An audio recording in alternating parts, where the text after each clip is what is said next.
Vanessa. Hello, Adam. Good evening, Tide. Welcome to Uncertain Things, the podcast. Today we have Matt Taibbi. Matt Taibbi, former writer for Rolling Stone, author of 10 books, one of which being Hate Inc., which we talk about a lot in this conversation. And the author of the TK Substack newsletter. Yes. Which I highly recommend to people to follow. And the co-host of a podcast called Useful Idiots as well. He's a prolific guy.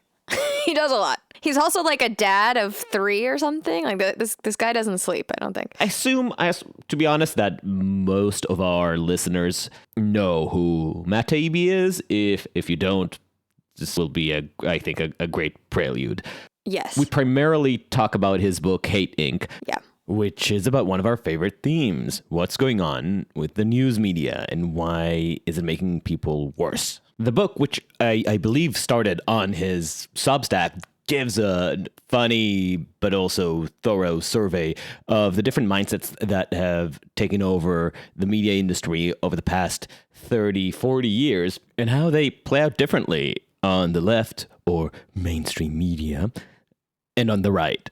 So I should apologize that in the conversation, we ended up, I think, covering only the first 2 questions that Vanessa and I were planning to ask. Right. It's just because we got caught up in the flow. I do hope that he'll agree to join us again, and maybe we'll get to ask question number 3. But the other result of this is that we ended up focusing almost entirely on the scare quote mainstream media and didn't talk much about what's going on the right, because this is its own other morass. And this is by no means to let right-wing media off the hook or to imply that what's happening on the left is more consequential. Although many friends that I have on right-wing media will claim that the cultural dominance of liberal institutions means that liberal media should be held to a higher standard and that its foibles deserve more scrutiny. I understand some of that argument, but I think it's largely an excuse to avoid looking critically at your own home. But still, the fact is that those legacy institutions, liberal media, are the places that Matt, Vanessa, and I belong to and deeply care about, both as news consumers and as journalists. And despite what I said before, we do, at least I do, if I'm sincere, hold these institutions to a higher standard. But in the book, Matt does make sure to explicate the difference in media cultures, let alone political structures, between right and left ecosystems. So for a deeper exploration of those ideas, I certainly recommend checking his book or waiting for his next guest appearance here. Yeah. No, I mean, like you said, I think he does an excellent job in the book and in this conversation of explaining how these different business and cultural forces influence different media landscapes and the psychology of the journalist and the journalism culture. We really like, I think in this conversation more than any other, we dug into what the culture is like for journalism, what it's like today versus what it was like 20, 30, 40 years ago. And I think that was super interesting. It's super interesting because it tells you a real story about the way that the information mongers of American society primarily have changed. And the schism we have in the first place, like how it divided in the first place. I think and that was a really interesting part of what he had to say, I think. I think we can also have a footnote for people, maybe we'll put it in the show notes, to go back and match and compare this conversation with the ones we had with Batyungar Sargon and Nancy Ramelman, and maybe even the one we have with Katie Herzog. Hello, those many months ago. Media musings, yes. Interesting to see the different emphases that they each put in their analysis. Yeah, and I definitely would love to have him back, not just to keep talking about the themes that we explored, but also there was a lot of stuff we didn't ask him about, Adam, which was very, like you said, we only got to 2 questions on our list, but a lot of it, like his background in Uzbekistan, doing like work in Russia, because we talk about the Soviet Union in the conversation, but I didn't realize that background, so we got to get him back to ask him about what it was like working there in the 90s. Yeah, I keep complaining about the navel-gazing nature of journalists, and then I bring a brilliant journalist to navel gaze. That's classic. With that, I shall nudge you, dear listener, to subscribe to us on whatever platform you use. Although we have been using our Substack more as intended. We are uncertain.substack.com, but we have just created a new subsection called Inscrutable, where we post our rough, inchoate, impressionistic ideas based on our conversations, develop some of the ideas that we have in the podcast, our preparations for the podcasts, and just a jumble of blogging. So if you want the writing in addition to the pod, go to your Uncertain Things account and just add Inscrutable, and we'll send you the newsletter. Other than that, any kind of support that you want to show us is obviously greatly welcome. And if you can spare a minute of your time, please give us a 5-star review on Apple Podcasts, because that helps us reach more people and is just nice and warms our hardened hearts. And with that, Matt Taibbi. Sarah, you're in the same apartment. Yeah. yes, we are walls apart. That is, I've never heard of. That's the first time, I think. You should get like a 70s sitcom type set. You know what I mean, with a couch and everything. Gosh, an orange couch. I'm imagining an orange couch. Thank you, Matt, for joining us. No, you're welcome. Thank you for having me. Can you start us off with an elevator bio? I am a reporter, formerly of Rolling Stone, now on Substack. Been an investigative journalist and an op-ed writer for, I guess, 30 years now. I come from a family of journalists. My father was a television reporter, so I've been in the media business my whole life in a way. And now mostly I write on Substack. That's most of what I do. I also co-host a podcast myself called Useful Idiots. Oh, I'm an author also. I've written 10 books. It's just it 10. ties in perfectly with what I was going to ask. Is that you have this something that always makes me incredibly ashamed of myself. This incredible stamina to actually write. Like where do you draw it from? Is it just a?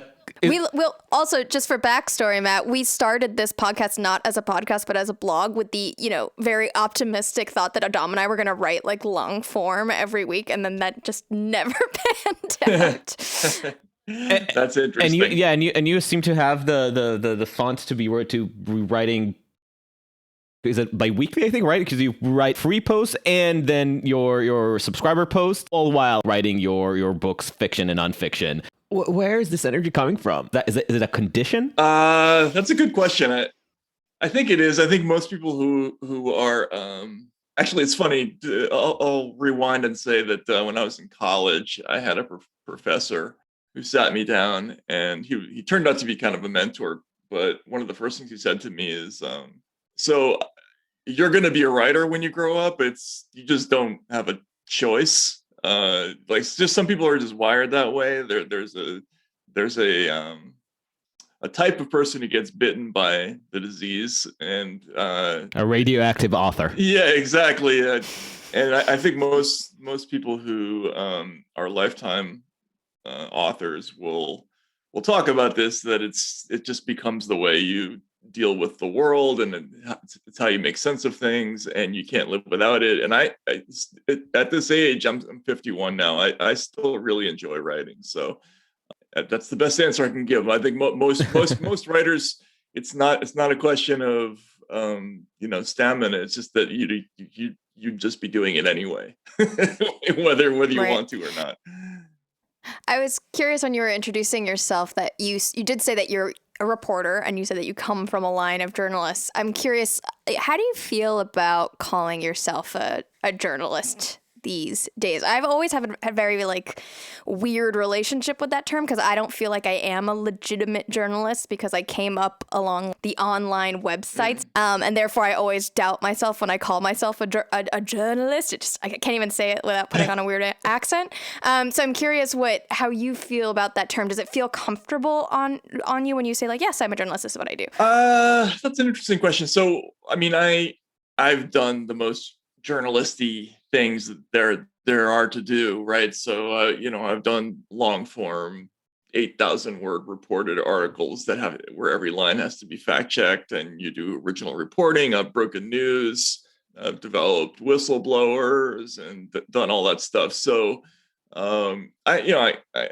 can say without it being a total lie, I can say that I'm legitimately a reporter, I guess. In addition to that, though, I've done a lot of stuff that is more in line with kind of the new media economy, which is much more online, much more about creating content, is less scripted. I do a lot of that stuff and I really enjoy it, but I think that stuff still is journalism. Journalism can be anything as long as it's reflects reality to a degree and tells people a little bit about the world in some way. So I think it has a very wide definition. And you still feel proud to call yourself one, I guess. Proud is an odd word, especially these days, where I think to quote Woody Allen, I think journalists right now are like a notch below child molester in the public conception. But I was proud to be a journalist. I grew up around reporters my whole life. I never wanted to be one, actually, but I always admired them quite a bit.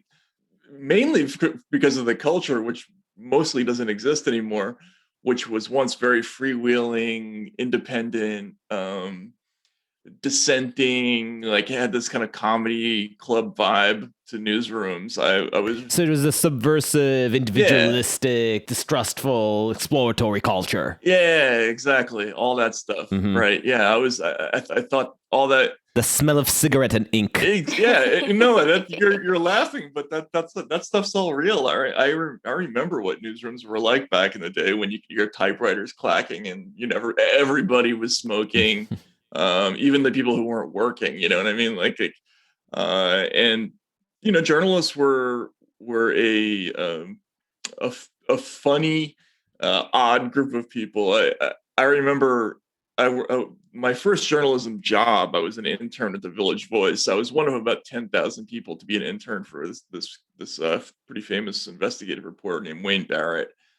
And on my first day in the office, I walked in and Wayne was asking me some questions about myself. And I mentioned that I had been a baseball player in high school.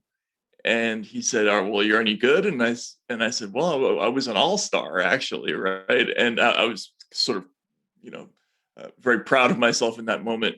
Well, about a week later, we had a Village Voice softball game, and I struck out in a softball game. And when that happens in front of 30 journalists and you have a whole summer in front of you, that's all I heard for the next two and a half months was like jokes about striking out in softball and how hard it is to actually do that. So and that was the culture back then. It was very mocking, funny, and it was just a really interesting time. It almost goes back to a lot of the dialogue that you have right now about, I don't know if to call it inclusivity or concerns about offense, seems to be the generational split between people who have the nostalgia, and I think I'm certainly one of those, to the irreverence that belonged in the culture of journalism, and people who saw this irreverence as exclusionary. Right. Yeah. No. I can understand how that could happen, because especially back in my father's day, journalism was almost exclusively white and almost all men. Now, there's an interesting difference in that it was also much more working class back then. In the 60s and 70s, journalists were much more likely to be like the sons and daughters of electricians or plumbers or whatever it was. Then, now it's almost all people from the Ivy Leagues who are, but for a time it was a whole bunch of wisecracking white guys, which obviously I was attracted to for obvious reasons, but you could see how it could be a tough environment for some people. However, I would say that it was pretty welcoming to anybody who could do the job. Where it got cruel was with people who were not good and who were perceived as like the company men or the company people. If there was somebody who was maybe not good at the job but did what the editors said all the time, like that kind of person did not do well in newsrooms typically. You have chapters in your book in Hate Inc. that we're going to delve into in a minute, where you talk about I think you call them the priests of mediocrity. And it's a phenomenon that we've described on this podcast in so many words, but which you describe effectively in your book. It seems that there are at least two different drives that push journalists away from focusing on good writing and the quality of their work. One of them is obviously clicks, which we talk a lot about, but the other is the reputational hazard. When journalists become too focused on the prestige of the institution that they work for, preserving their position within it can become the top priority, more than, say, good writing. Right, exactly. Like, so now it is, I think you'd find there's a kind of an epidemic of what you'd call credentialism, where it's a whole bunch of people who consider them, who are very, very proud of whatever it says in their press pass, right? Like, I work for NBC or the New York Times, and that's where they draw their identity from. And, conversely, you can see in the way they write about somebody like Joe Rogan, like, even though he's got the biggest audience in media right now, he's seen as an interloper and a fraud, right? Because he didn't go through the right channels and doesn't have the right credentials. But once upon a time, I think personalities like Cy Hirsch, you would never have seen them aglow because they had the New York Times label. They were aglow because they were Cy Hirsch. You know what I'm saying? Like that. So there was a big difference in this whole idea of identifying with the institution versus identifying with the job. There's an Israeli phrase that I always had a bit of an issue with, but it's better to be the tail of the lions than the head of the wolves. In other words, you're better off being the worst of the best than the best of the worst. Mm-hmm. And I feel like in many ways, in the old journalism that we're waxing nostalgic about, I felt like it's almost better to be the head of the wolves than the tail of the lions. Mm. Being an intern at the New York Times today is more legitimizing than, say, being the sharpest writer in a slightly more obscure newsroom. Oh, yeah. No, right. Sorry if the feral metaphor confused the conversation. I think you're onto something. Like, there was probably a time when there was kind of a creed between reporters that crossed over and made the institutions less relevant. So if you were good at the job, reporters sort of kibitzed with each other. They talked constantly. They felt themselves to be a member of a club that was important. It didn't matter who was first so much. Like, everybody was happy to kind of move the story forward a little bit. And so you could be, somebody who worked at a small local paper, and you could be a front page writer for the New York Times, and they would have respect for each other, right? If they were both doing the job well. Now, I think what you're talking about is true. There's just a lot of that kind of idea of, well, this is a legitimate person and this one isn't. It doesn't have so much to do with the quality of the work. It has to do with the identity of the institution. And the identity of the institution then bestows on you the authority to judge reality, not the scruples or thoroughness of your journalism. And that's something that I've experienced directly sitting at big newsrooms that I worked for. You could feel how just sitting there, just being there and overlooking usually Manhattan from the 20th floor, inspired people with the feeling that their opinion carried more weight. And all the institutional trappings and the setting and the sloganeering was geared towards that, towards instilling us with this illusion of grandeur and importance, making it seem that every snarky aside uttered whenever Trump's face appeared on the TV screen meant something, was more meaningful and worthy than just any random ass tweet. Yeah, absolutely. And I think you would find that I found that atmosphere to be thickest in like campaign journalism. So, you'd have like 3 sets of tags on your lanyard. You had your regular press pass, you had your campaign press pass, and then there was the Secret Service pass, right? So you were like triple credentialed, and anything you said and you were behind the rope line with the candidate mattered more than what people outside the rope line said, and I definitely noticed that phenomenon of people, starting to feel like they were, sort of like the elect, right? They were of a different a different quality than everybody else, which is not a great place for reporters to be. Like, Right. once you get that kind of high school Heathers vibe going, it's not a good thing. And the contrast is that you feel that it becomes scary for those people to lose that position, don't you think? Because your incentive becomes making sure that you keep your job in this institution or climbing to a more prestigious institution. But that fear of losing the elite status ends up informing a lot of people's work. And I mean, that connects also to the fact that opportunities to make money in journalism are constantly decreasing.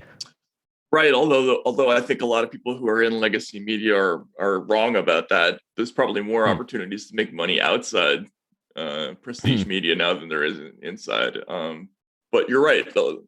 People definitely fear losing the credential, among other things, because it's hard to get information from people if you're calling up and you have to explain yourself. Like, that's difficult.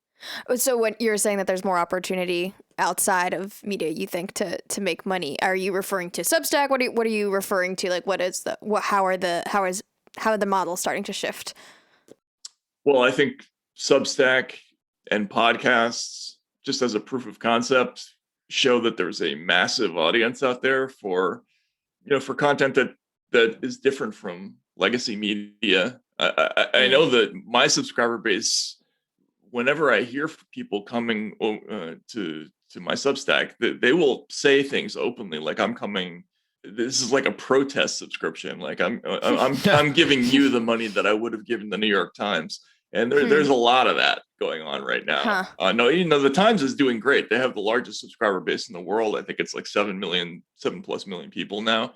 But there's a huge market out there for something else, and it's an undefined landscape, and a lot of consumers. So we're going to go into all of this in a second. There's a question that I was intending to be the first one, but obviously we're going to ask it halfway through. You describe yourself in the introduction, I think, to Hate Inc. as somebody who's has never been really motivated by either politics or by the sense of righteousness that sometimes typifies some of the articles that you see today, but by, and this is where I related, I think it was a taste for curiosity and absurdity and humor. Say more. I definitely have an absurdist outlook on life. When I was growing up, I went through problems, as a lot of adolescents do, and one of my ways for figuring things out, I developed a real passion for absurd novels. Like, there's a couple of Russian writers who I was big fans of. I read books like Catch-22 and Gulliver's Travels, Evil and Waugh books, like anything that made you laugh and was satirical. I really connected with, and the sort of absurdist view of how the world works, is something that I carry with me, probably almost like a religion in a way. I mean, I've become more conscious of it lately. But one of the things that's interesting about that is that in terms of journalism, when I started to go into the business for real, I noticed that I was attracted to some of the same themes that I read about in all these novels. So, like, for instance, when I first started writing serious articles about Russian corruption in the Yeltsin administration in the 90s. You said Gogol. Yeah, it's straight out of Gogol or Kafka or any of that. It's like, it's just the preposterousness of these characters and the sheer sort of sociopathic greed, all of that stuff. I was really turned on by a lot of those themes, and then just by curiosity, like how do things work? How do people do this stuff? If you're going to steal $1 billion from, as an official in the Yeltsin government, like what are the mechanics of that? Like how do you do that? That's the kind of thing that I think ends up making a good journalist, is being like sort of deeply curious about sort of the minutia. Yeah, that's my mentality when I cover a story. I find a lot of things just sort of funny and ridiculous. I think it helps in this environment, because everybody's so attuned to this like left-right narrative, which I think can be really unhelpful as a lens to try to understand things. It's just it doesn't shine a whole lot of light on sort of broader themes of humanity. I would say. Yeah. It goes beyond the polarization, right? Because the polarization, well, aside from being you put it perfectly, doesn't shed any light about humanity, really, because it's just, you're talking about weird structures that are meant to be procedural proxies, really. Things that have no business defining our identities or the things we value in the world. But the public conversation has become 3 levels of abstractions where talking about politics is a proxy for a proxy of something that maybe at some level we do care about. But that contributes to the feeling that nothing on Twitter or in the political conversation really means anything, that everything is sort of fake and inhuman. It often feels as if it has as much to do with our actual lives as arguing about Marvel plot lines. But this is now one of the key products that news provides, and it goes beyond polarization. I've mentioned the righteousness, but it's basically the offering of a constant supply of moral outrage and panic and zeal. And this comes at the expense of stories about things that have immediate effects on people, or at the very least, the sort of cool remove that would allow people to step back and say, that's kind of weird. Right, exactly. Isn't it weird and funny that Donald Trump is our president right now? Yeah, and how does that happen? How did that happen? Yeah. No, and you're absolutely right. And it's funny, when you talk about how irrelevant these structures are to anything, real in our lives. I remember there's something that Noam Chomsky wrote about how about the 2000 election between Gore and Bush. And he said, in a country as big as the United States, you couldn't possibly have a statistical tie in an election unless they were voting for something like the president of Mars, right? Like, in other words, unless it was about something so totally random and unconnected to real life that the distribution would actually be mathematically random, you couldn't possibly get that result, right? and I think there's a lot to that. Like the politics in the United States has become a thing that's so detached from anything that we actually feel in our real lives that it becomes something that's kind of random for a lot of people, right? And as for the whole responding to Donald Trump, the phenomenon with sort of a shrug and like, wow, that's actually the more natural reaction for a journalist is to be first, yes, a little bit shocked, but the absolute next thought should be, well, I got to figure that out. I didn't see that coming, and how could that possibly happen? And that was exactly what we didn't see a whole lot of in 2016. There was a whole lot of judgment. There were a whole lot of epithets. There was a whole lot of editorializing about how horrible it was, but there was very, very little of that kind of deep, soul-searching, investigative impulse. How did we get from here to there? Like, it's a pretty huge jump, and there are reasons why they jumped over that, but it was very conspicuously out. There was like a week of kind right, of like, yes, exactly, self-flagellation, and then it very quickly was forgotten and moved on from. That's right. It was about that long. Yeah. It was the week in which the phrase economic anxiety was used unironically before it became, half-raised eyebrows, economic anxiety. You know what we're talking about. Which, by the way, I find still fascinating just how quickly that phrase has fallen from a call to action for the media to reckon with its elitist coverage and blind spots into becoming now a code word for racist voters. Yeah, I actually have a story about that, because that was one of the first moments where I knew something. That was actually one of the pretexts for writing Hate Inc., believe it or not. So I think the last feature I wrote about the election in 2016. Remember, after the whole Access Hollywood scandal, there was a moment when Trump got disinvited from one of his own speeches. He was supposed to give a joint speech with like Paul Ryan and some other people in Wisconsin, and they washed their hands of him and decided that he couldn't come.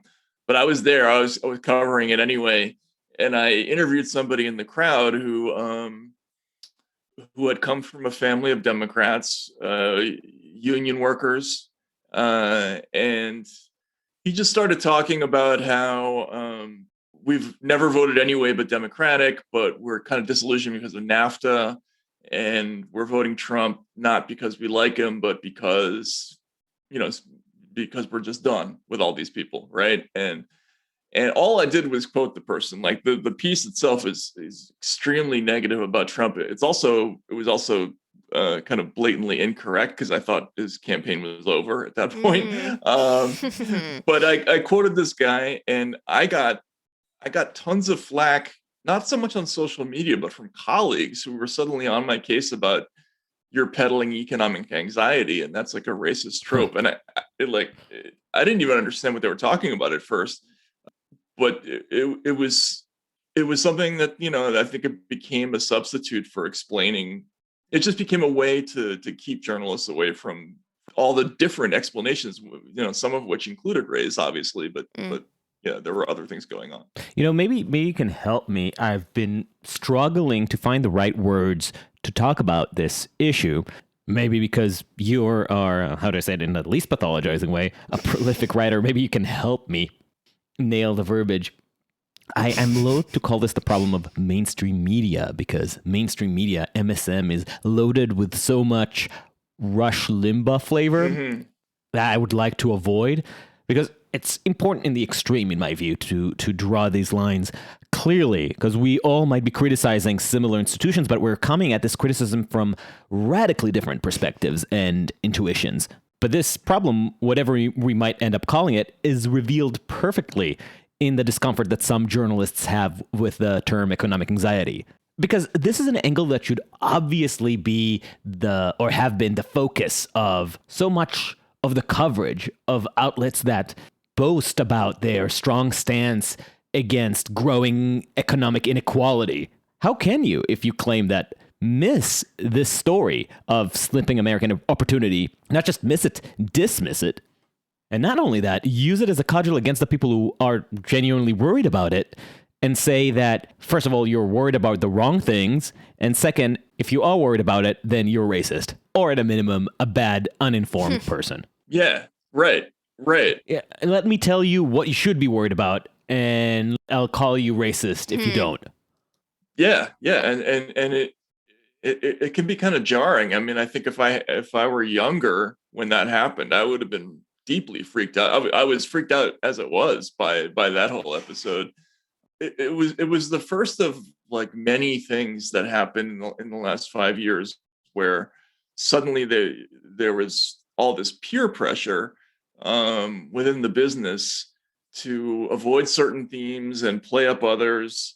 And there would always be these shots kind of fired across your bow, usually on Twitter from colleagues, if you sort of ventured outside the accepted area. And this was a new thing. Like, you know, in my early career at Rolling Stone, for instance, I wrote very positively about Barack Obama in 2008. In 2009, I wrote a lot of negative stuff about his response to the financial crisis, and the response from colleagues was very positive. Like the idea was, well, it's good that you're independent minded, that you're able to see things, you know, objectively, and that your political leanings don't impact your coverage. Suddenly all that's out the window, and now we're in this new environment where people are intensely interested in making sure that everybody says kind of the same thing and avoids other things. And as you say, you know, the economic anxiety thing should have been one of the biggest things we looked at. I mean, I understand the point that most of the people who voted for Donald Trump were not like poor in the traditional sense, but you could see this coming long before Trump, that there was this thing happening in the country where people were just everything about living in America has gotten more difficult. Like whether it's you have to drive 100 miles further to find a place to deliver your baby, or the copays are higher every year, or you know, it's harder and harder to find a school district where you can get your kids safely to school. Like all those things are just more difficult, and they contribute to people making very, very impassioned decisions in all directions. How can you ignore that? How can you not think that that's a serious factor in politics? It's just baffling to me. And a key word, I think, is the anxiety. It's not the poverty in itself. It is the sense. It's this feeling that things are getting more crushing. And it's funny that there seems to be an intolerance to that narrative from our community of journalists and people from Vanessa and I generation. We are older millennials and even younger people who constantly will peddle out stories about how difficult it is, how crushing to be a content maker in New York. Yes, this is what you would call an economic anxiety. And I think, in fact, ironically, this connects to what I was saying before. I do think that a lot of the things that push the current state of bad journalism is the economic anxiety of content makers. I mean, I think you make a good point. Like, and they're clearly often like wealthy enough, sometimes even children of very wealthy parents, but they feel the economic anxiety. And yeah, they've got 4 roommates or whatever it is, and and journalism is not a place. If you go into it to make money, you made a bad decision anyway. And even if you do make money, it tends to be much later, right? So yeah, there's a lot of if you're lucky, yep, absolutely. But yeah, no, if you don't recognize that, yes, even though that's not a fun time in life to be cranking out content for no pay and living, with in a 5th floor walk up with 5 roommates, try having 3 waitressing jobs and raising a kid on your own in rural Iowa or something like that. Like you start to meet people who are, you wouldn't call them poor, but they're just maxed out. You know what I'm saying? Like there's a lot of people out there who are who don't have a whole lot of margin left in terms of how much patience they have. And if you can't see that, you're missing a big part of the picture. Yeah. It also connects to this idea, I think, about the fact that you were just quoting this person and then getting pushback for it. I think it does connect to this idea of like who's the worthy and unworthy victim that Adam and I we're going to ask you about this later, but I guess I'll just insert it now since I think it connects. It's like it's so odd that there seems to be like a closing of ranks on who we're allowed to I don't even want to use the word celebrate because that seems weird, but celebrate as a victim versus who are not allowed to celebrate as a victim. And it's odd because there is like a human capacity, I guess, for for stories. Like we can't cover everything. We can't cover every tragedy and every issue. So there has to be some kind of selection process, but it does seem that there's some sort of weird like solidifying of the categories right now, and if you deviate from that, then it doesn't feel like an acceptable story somehow. And for just contextualizing, this is a phrase that you explore in your book that you, in one of your references to Noam Chomsky's Manufacturing Consent, and our listeners know that Chomsky is my linguistic nemesis, so I will make sure to insert the ominous theme when he's mentioned. Yeah. No, you're absolutely right. Yeah, the worthy and unworthy victims idea with Chomsky originally was a really interesting and perceptive one, which was that back in the day in the 70s and 80s, it was unspoken, but everybody knew that it was okay to write about the misery of people in Poland and in Czechoslovakia and in North Vietnam or wherever it was. But we didn't write about analogous stories in El Salvador or any other or Iran or any other place where American imperialism left its mark. Yeah, exactly. Like our satellite countries were off limits. Those were not worthy victims. The people who were repressed by the Soviets, they were worthy victims, right? Or however you want to cast it. We understand what he's saying is that you can cover the one thing, but you can't cover the other, even when it's an exactly analogous story, like the assassination of a Catholic priest by local death squads or something like that. But now we've brought this to domestic politics in America. This phenomenon, this is of worthy and unworthy victims, and it's such a bizarre thing. First of all, this whole idea of the white working class, which is another phrase that we heard, kind of paired with that economic anxiety. It was like a new invention. I hate the term for a whole lot of reasons, but one of them being like the working class isn't white, right? Like it's multiracial, and I think it was a way to kind of misdescribe a segment of the population. But broadly speaking, the kind of people who the media calls the white working class are now off limits for not just sympathy, but just even kind of normal diagnosis. Like, a journalist in some ways should be like doctors. Like, we don't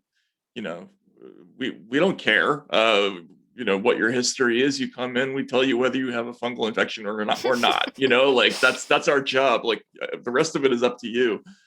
And so when it comes to something like, why did this person vote for Donald Trump instead of Hillary Clinton? We're supposed to be dispassionate about that. Like, I don't care, like why you made about that decision. My job is just to figure out why you did it, and to help readers understand that phenomenon generally. Like, we're just supposed to understand. Like, it's not supposed to be a matter about caring or not caring or approving or not approving. Suddenly, there's this new thing about conferring approval that you mentioned there, and that's just new. I've never seen it before, at least in a domestic politics, and it's very strange. It's interesting. First of all, the point about white working class is really fun. It's this phenomenon that has been happening in the past 6 years, very clearly coding who it's okay to not care about or even to turn into a villain. And it's very difficult to talk about because obviously we want journalism to be able to discuss very clearly when racial disparities come into play and have effect on either on decision making or on latent structural impact. And in all sorts of ways, it is clearly part of the DNA of American society. So you want to be able to talk about it very clearly. But the way that it seems to be used often in coverage is basically to change your permission structure. This thing that you normally would have empathy for, now you're allowed to not care about. You know how we just had the Me Too moment? We care about women, but white women are the people that brought you Trump. So then you can hate, malign, and abuse online. Right, and then it might change again if the issue is trans rights or whatever, right? And it's just so weird. It's creepy to see this happening, because you can see that it's so obvious to everybody who reads it. And it feels, I don't know. I remember seeing that also in 2016, and that was the days I was at CNN, starting to see it more and more. And it starts from the places that you can't even fault for doing this because that's their business model, like Salon. But I distinctly remember the first time I saw a CNN feature about white women. Mm. And I remember thinking, again, this was at the heels of Me Too, thinking, this is odd. This is... Yeah, the compartmentalizing people in this way, right? And categorizing, like we just never really did that before. It's gerrymandering who you're allowed to hate, right? Who you're allowed to blame for the calamity that is Trump. Yeah. Now it's funny because I did see this kind of shaping type behavior a lot with campaign journalism, where you'd literally be on the plane and the reporters would be talking about essentially in code in their stories about which candidates you're allowed to take seriously and which ones you're not allowed to take seriously, right? And they got really, really good at that, to the point where people understood before they even heard a candidate speak that Dennis Kucinich was a fringe candidate, and Howard Dean was too far left, and John Kerry was serious. Even though the actual message was actually much more interesting in one place than the other. but they were constantly telling you like what was appropriate in terms of your level of interest. Now what we do is they're constantly shifting in terms of letting audiences know what they're allowed to be interested in, what they're allowed to care about, where they're allowed to have empathy, where they're not allowed to have empathy. And they change it up so often. To me, I think it's almost like being in an abusive relationship where the unpredictability, seriously, like, I mean, not that I can connect with that, but it changes so often that you're on your guard constantly, and you find people, reading the news now is like, it can be kind of a stressful experience to kind of keep track of what am I allowed to think today, like, or what, who am I allowed to talk to today? It's crazy. I see your hyperbolic analogy, and I'll raise You're gonna it. raise me? Hannah Arendt. So weird that I keep pronouncing it in the Hebrew. Hannah, Hannah, whatever. She's like Hala. One of my favorite little points that she made in the origins of totalitarianism is that the common perception of a totalitarian regime is this organized hierarchical system. Everybody knows their place. It's extremely strict. There's no mobility. But the truth is, she points out, is that these are by design fundamentally chaotic, that there is intentional chaos that is meant to keep everybody on their toes, that is meant to keep everyone guessing. You know what the center is, but around it, it's just an orbit of uncertainty. You don't know who's in the inner circle. Who can you trust? Who can't you trust? What are you allowed to say and what you're not? And the rules seem to be constantly shifting and changing because the truth is there are no rules. And whether in an abusive relationship or in a totalitarian regime or in, even in just a really toxic office environment, this chaotic arbitrariness just keeps you afraid to make a move, to step out and express yourself, because you just don't know how everything might change around you tomorrow. Oh yeah, absolutely. Yeah, and I met people in Russia who recounted their experiences in the Soviet Union, and they would tell you exactly the same story, where you'd have one person who would be blatantly defying authority and would just get away with it for a long time, and there would be no explanation. There'd be somebody else who'd be a good party member their whole lives. They would slip once and they'd be like taken away in the bread truck the next day, right? The inconsistency of how Soviet justice was administered and kind of the randomness of it was part of what made it so terrifying. And it was really effective. Like, the Russians were, I would say not, they probably wouldn't have been able to build like the perfect Orwellian state if they wanted to, but they were really, really good at creating high levels of terror in the population, among other things, through these like weird psychological techniques that, and I don't mean to compare that. Right. No, of course. But there is something there. Right. And to bring it back and hopefully land the hyperbole plane a little bit, something that was really interesting when, and this is obviously a period that you were covering personally, so I don't need to tell you, but when Putin took over after Yeltsin, and Yeltsin was the brief moment that Russia pseudo-experimented with democracy, right? And like a good democracy enjoyed the rise of oligarchy and cronyism. For those who couldn't see, Matt put democracy in air quotes. Yeah. I think I conveyed it with my tone. But but when Putin came into office, no memo was sent to the media that, now we are a kleptocratic autocracy and you need to fall in line and Vladimir Putin will be approving your messages from now on. They just understood. They understood that this is how things are going to work from now on. He's in charge now. And newspapers that yesterday were writing hit pieces against Putin just stopped. Right. And instead began publishing glowing profiles of the man. And he didn't need to kill anyone, didn't need to arrest anyone. It was just so clear. You knew how the system worked. And it's fascinating. So to bring it back, and obviously not the same, with a million caveats, but still to bring it up to the way that we understand how power works in our environment. And most people almost, I guess it's almost a personality thing, whether you decide to play along with it or whether the very recognition that such conformity is expected of you makes you antagonistic, makes you want to defy it. There was something in the US around that time from 2015 onwards that really noticed this change in language, in the way we cover things, the way we are thinking about things, the way we frame our stories, that, nobody issued a memo. Right. I wonder if you have a theory of what caused it and how did it get so quickly absorbed? That's a really good question, because it was almost instantaneous. Like it was like a moment in time that it happened.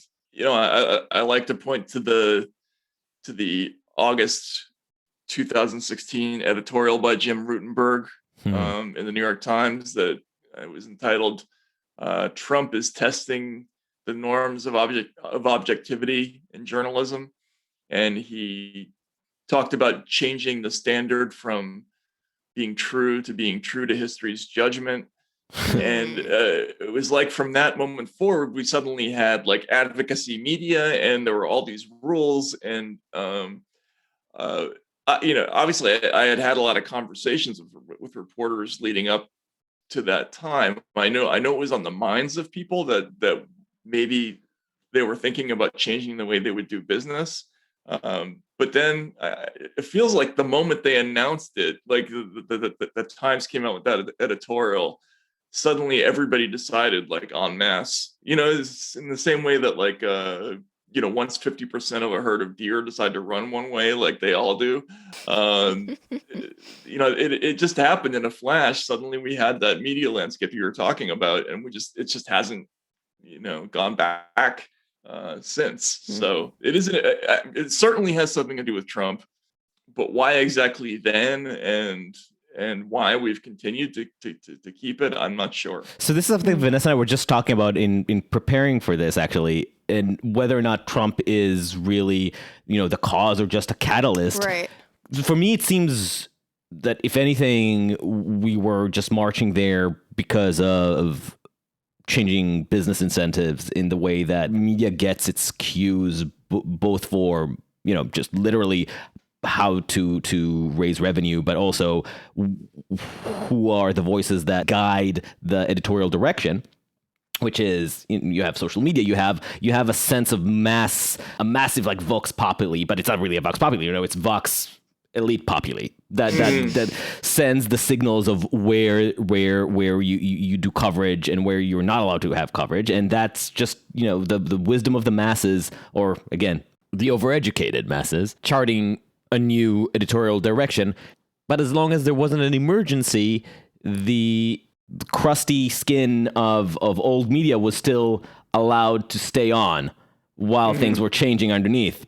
Trump was such a dramatic test for that the old mold was not allowed to stay anymore, and it just cracked or shed off. Yeah, I think that's an interesting question, right? It's sort of a chicken and the egg thing. My theory on that, and I have thought about that exact question that you're asking, because I covered presidential elections 4 times before Trump. I had spent a ton of time, like way too much time, thinking about that process of journalists deciding who gets to be the nominee and who doesn't, and how invested they were in that, right? And then Trump came along and just blew that all up. They openly denounced him as not only unsuitable or fringe, but like, a cross between Hitler and, Charlie Manson or whatever it was. And like that actually gave him a bump in the polls, right? So I think that triggered kind of a psychotic break in the business because they were so accustomed to having so much power, so much of that gatekeeping authority. And I know that's a cliche term, but I think there's something to it. But they lost it, in that moment. Now they still have it on the Democratic side. I think you saw it, that it was very powerfully exercised in 2020. There was that intense campaign against Sanders that ranged, from everything from identifying him as Putin's favorite to the Elizabeth Warren story to all that stuff, and he was successfully stamped out in the end. So they feel like they still have some control over a segment of the population, and I think that's why you see these behaviors being amped up so much. It's because they lost it in terms of half of the population at least, and so they're trying to cling to some influence. So you're saying that it's kind of a midlife crisis for liberal journalists? Exactly. Like they're realizing that they're impotent, they're losing hair, and Totally. now they need to get their new red convertible Lamborghini. Do Lamborghinis come in convertible? I don't know. And I guess the form that it took is, all the pathos of democracy dies in darkness. Mm-hmm. I don't know if you saw. There was a recent New York Times ad that targeted me for some reason on YouTube. That was, I think, one of the most shocking things I've ever seen. I love it already, but go ahead. Yeah. It just shows really, I think, awfully selected close-ups of camera phone footage, and it says journalism needs a human. Journalism needs truth needs a human. Truth needs a journalist. And then it says truth. By human, by journalist. Not pompous at all, right? Yeah, it's something. Oh, the overcompensation of it. Now that's driving 6 Lamborghinis at once. In your metaphor. That is something totally like that. Overcompensating. Yeah. No, you're absolutely right. It's they lost their fastball and they don't have enough, and you're right. So they're overcompensating with behaviors that are worse. I would also say that by their own standards, worse by their own traditional standards, call it, which I think is the reason that we find it so frustrating. Because we genuinely care about some of these values. But they're violating everything that they used to value. But even worse than that, I think, is and this is the element that I find the most baffling, which is that a big part of the reason that Trump happened was hatred of the media, right? And distrust of the media, and so they had actually actively caused their own disenfranchisement, and rather than examine that and come face to face with that, like, if we're going to make this a metaphor and make it like a midlife crisis, sometimes you bring about your own problems, and in order to fix them, you got to look hard in the mirror and make some changes. Well, they didn't do that. They did the other thing. And now the problem is compounded, right? So everything you thought that would be the solution is actually just enhancing that same dynamic that got you miserable in the first place. But they have more newsletters now. That'll fix it. Yeah, well, it's funny that you mentioned that, because I was talking to somebody at the Times a couple of weeks ago who was telling me, like, the editorial page editors at the Times are terrified of Substack. Right. And before I even let you go where you're going with this. I remember when I first read their announcement that they were going to be pivoting towards more newsletters. That's so weird. You think the reason people are moving to Substack is because it's a newsletter? You think that it's the format that is driving your audience away? Wow. I mean, and again, the New York Times is fine. They're not really hemorrhaging. They're good. But obviously, the Washington Post is also starting a newsletter. So it's clearly some sort of conventional wisdom that's being formed. Between Axios and Substack, they feel clearly the future is newsletters. Well, right. And you start to think to yourself, what adult would go through that thought process and think, well, in order to compete financially with Substack, not that we need to, not that that's even a necessity. Like, it's weird that they think they have to, but like, let's do it just by creating a newsletter. Like, who doesn't see that the whole, like, reason that people go to Substack is because it does not have the imprimatur of the New York Times. Like, definitionally, it is a news that does not fit for print. Exactly. Like, you just by definition, you can't do it. It won't work, right? What would work though, if they were being, honest about it, would just be doing what they do better. Right. Like not screwing up caliphate, but actually making a really interesting, well-reported podcast about the Middle East. That's how they win. They've got buttloads of money. They can do that stuff, but they just can't seem to get out of their own way. And yeah, the story that you're telling is really interesting. That just the level of cluelessness is kind of awesome. But not letting you off the hook. What was your story about the newsletters? Oh yeah, no, you were just telling me, that they're terrified of Substack, and it's just all the same stuff we were just talking about. I found it amazing because they must recognize. I mean, there must be some people on the staff who know what the issue is, right? And for them not to be able to reckon with the problem on a real level is, well, I mean, it reminds me of like what happened after Trump got elected. Remember, there was all this talk about how, the New York Times, we hunkered down, we had these big meetings to try to figure out how it was that we missed this story. Like, how do we have the world's largest news organization and not be clued into this movement that's happening literally, everywhere in America that's, a mile outside of a big city? And their response was like, let's hire Brett Stevens or something like that, right? Like they couldn't bring themselves to have a real response to that problem. We'll expand our viewpoint diversity by adding the anti-Trump semi-Republican. Right, exactly. Bushite Republican. A grown-up thought of that. You know what I mean? That shit is funny. You know what I mean? Like, I mean, one thing we haven't touched on at all, which I do think we should probably bring into the conversation, is the role of the tech platforms. Like, surely that is also playing, like, the algorithms are playing a role. The fact that the New York Times is tracking your emotions in order to target the right content to you as a newsletter or as a New York Times subscriber. Like, I don't know if we would call it an accelerant, but I don't know. I'm inclined to think it's more than just an accelerant. Like the fact that the way that you consume the media is mediated through tech platforms, I definitely think is. You're saying that it's eating the brain cells of the people who work at the Times? No, but I'm saying that it's, well, I think it's directing the way that the media go. It's like, this is like one of the huge factors. It's like the ways that we're demanding it.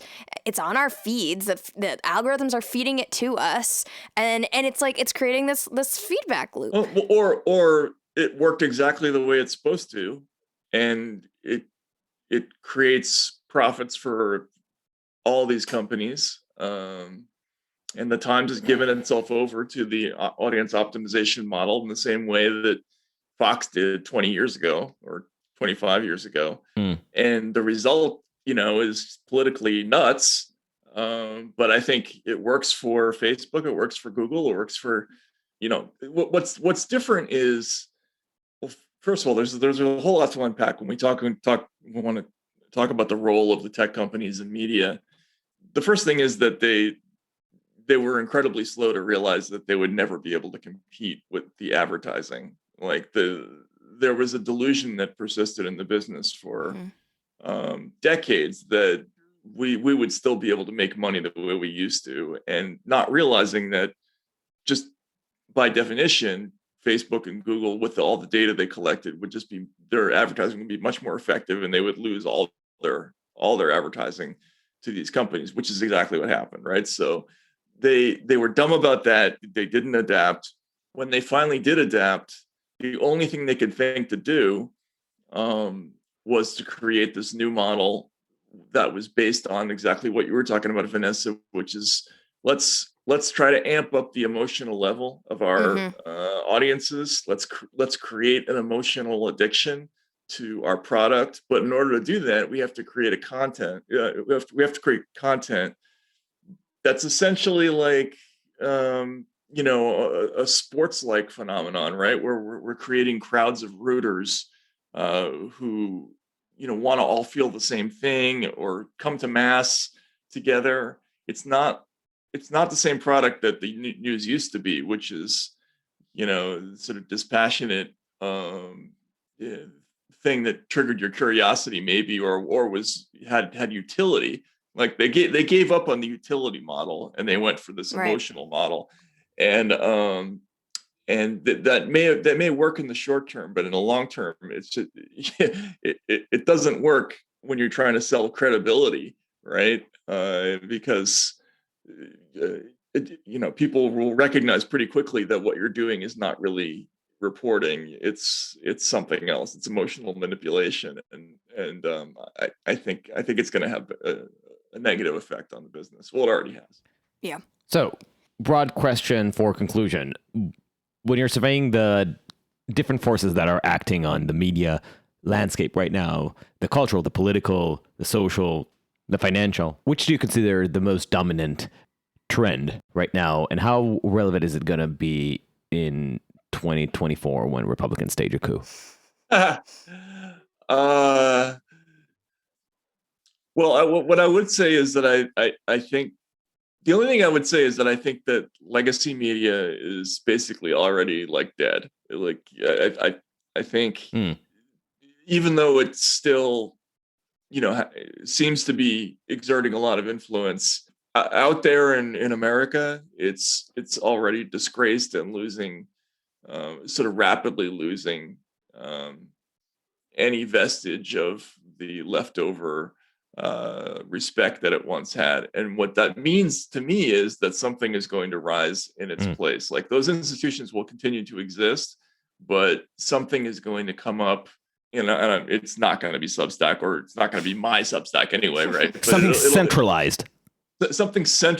Somebody is going to come up with a credible, popular product that is going to be a place where people get information, and that is, I don't know when that's going to happen, but it is going to happen eventually, and it may be an amalgam of like thousands of sites. Like who knows, right? Like the technology is changing so quickly now that like it could be anything that will happen. But I do know that a lot of the dynamics that I wrote about in Hate Inc. are going to be irrelevant pretty soon, because these companies are no longer going to be anywhere near as powerful as they were.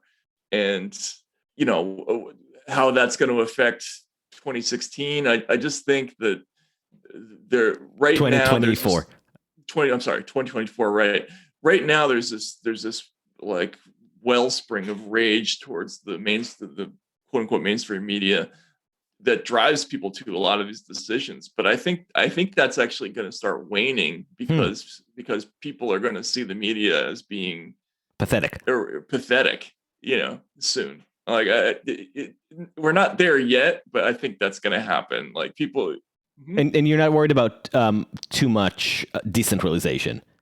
Oh, I am, definitely. I mean, I have friends who worked in Yugoslavia in the early 90s, and good times, and yeah, exactly. And so I do worry about the whole sort of Balkanization thing. And this is a heavily armed, confused, angry country that is rapidly losing faith in all of its institutions. The few that hold respect still, like the military, don't really play central roles in shaping American culture.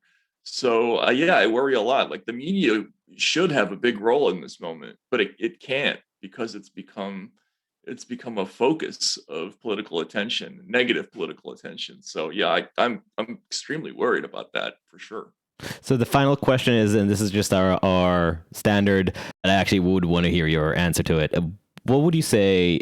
And I don't just mean in context of media or politics that we talk about, but also on a human absurdist level. What are the biggest blind spots on the left and on the right?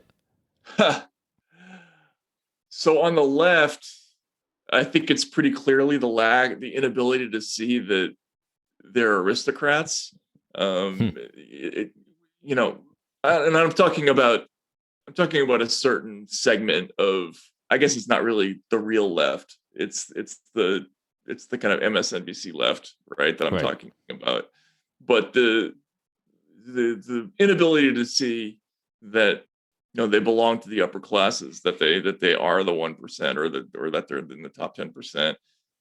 That's kind of amazing to me. Like it's like the astronaut meme. Wait, we are the 1%? You always were. Yeah, I remember talking to reporters in the press corps as we covered Trump, and he was constantly talking about how we were the enemy of the people and trying to get people to throw shit at us and stuff like.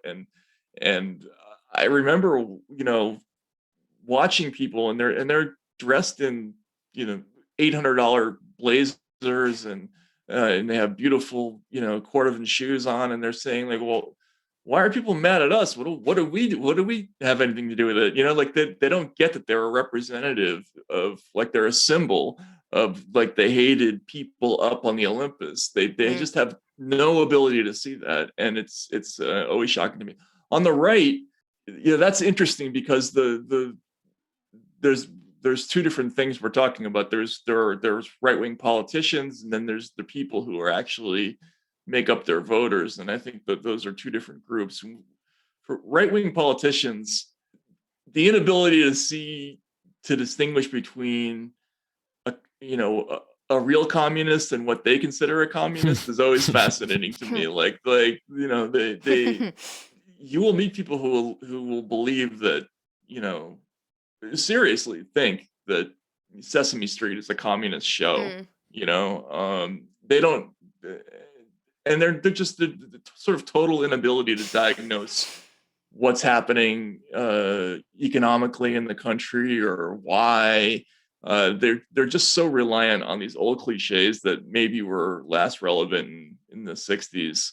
That's always interesting to me. But as for the other thing is their inability to capitalize on political opportunity. You know, you keep having situations where Democrats, it's almost like they want to give votes away. You know, they come up with schemes that are like designed to be unpopular. Like, let's defund the police completely in the middle of a crime wave, or whatever it is, right? Or they'll come up with some weird niche cause that really most people hate. Yeah, exactly. And the Republicans will come back with an idea that's worse somehow, right? Like, you know, let's ban, by state law, all thinking along path X, you know what I mean? Which is a total violation. Like, all they would have to do is do nothing. Like, and you know, the critical race theory discourse is actually a great example, because the way that some people on the extreme left used it as an excuse to promote illiberal views was a perfect opening for Republicans to then say, look at that bottle-rising movement that is trying to ban Harper Lee and rewrite history and take down Thomas Jefferson. But instead of committing to this position of open discourse, Republicans decided to double down on censorship and say, no, we will ban your books. And you know what? We'll also ban Harper Lee. Right. It's like it's like, I don't know if you watch sports, but like sometimes there'll be a situation where the ESPN has a feature now where it tells you the percentage chance of your team to win at the end of a game. So, you know, like the Packers will be up 31-7 with 34 seconds left in the game, and it'll say, you know, 99.8, whatever. There's only like two things you could possibly do to win the game.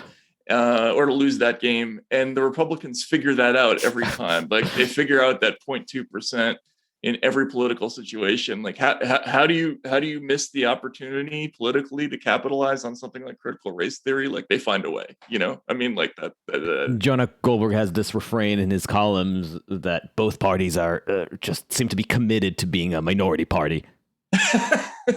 That's really funny. That's true. It's true. Matt Taibbi, thank you so much. Thank you. Maybe we'll get to the second question next time. Yeah, sounds great. Right. Good night. Take care now. Thank you for listening to Uncertain Things. Follow us on uncertain.substack.com or wherever you get your podcasts. Give us a 5-star review on Apple Podcasts and share us with your friends and enemies.